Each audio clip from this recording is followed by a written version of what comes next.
Welcome to No Kidding, a news magazine show for teenagers. And now, here's our host, Joe Negri.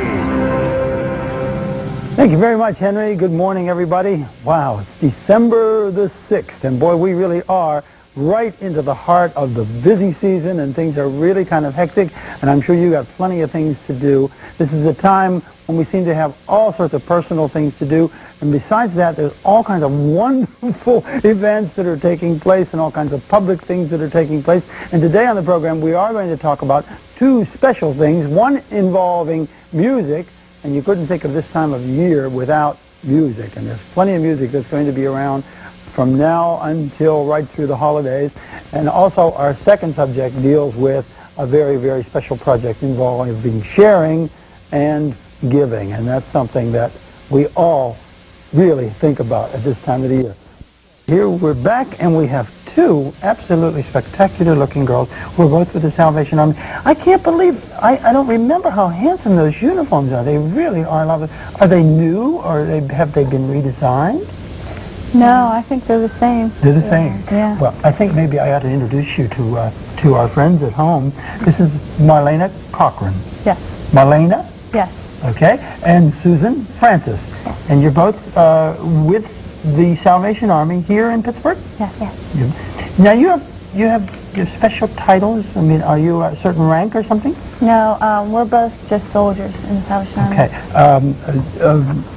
Your mom, I believe, was mentioning that to me. Now, is there a certain hierarchy in the Salvation Army, like in the regular Army? Do you become soldier, then a sergeant, and then a lieutenant? Or? Well, if you're an officer, you go from lieutenant to captain. Are there non-commissioned officers like too? There are local officers, and we have a Corps Sergeant Major who is in charge of keeping the Corps, which is the church, in order and stuff. I'm afraid that I'm guilty. Maybe a lot of people are. You don't think of young people in the Salvation Army. Are there a lot of young people working in the Army? Yeah. Yes, there are. Yeah. And what kind of projects, we'll be telling the folks about this particular project, but what are some of the other things that you do? Well, we have a thing called Bible Bowl, and what it is we compete with other Corps about the scriptures. We have questions from certain chapters this year. It's 1st and 2nd Corinthians, and we have divisional competition, regional, and territorial, which is the whole eastern United States. Oh, and both of you are involved in this? Yes, we are. And have you been competing like on the national level? We start scrimmages in our own division in January, but the regionals are in May. So we're hoping that we do well.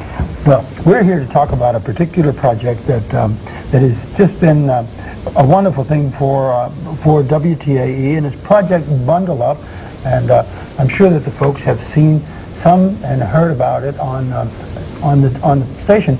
But tell us a little bit about your involvement with Project Bundle Up and just what's been going on. Well, I answer telephones. I answer telephones in the telethon and during Action News.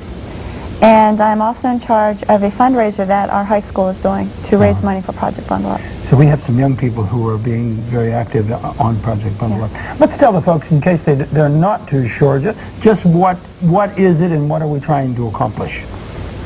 Project Bundle Up is a joint effort between WTAE and the Salvation Army to raise money for new, warm winter clothing for children and senior citizens.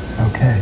So it's new, warm winter clothing for young people, and that's, if you recall earlier in the program, I told you this is a time when you can think about not only music and fun and parties, but giving and sharing, and this is a good way that you can become involved. Susan, do you have any special duties that you're performing for Project Bundle Up? I've also answered telephones, and I had the privilege of taking a young girl around shopping with my father, and we had a good time at that. I think we have a couple of clips, and maybe if I could ask Bob Watt, our director, there's one that involves our general manager, Mr. Fred Barber. There he is right now. And I believe, Susan, is your father involved in this particular one? There you are. Yeah. Oh. Yes, my father's with me. He's right there. So the purpose of this then is you will actually take folks on shopping tours and give them an opportunity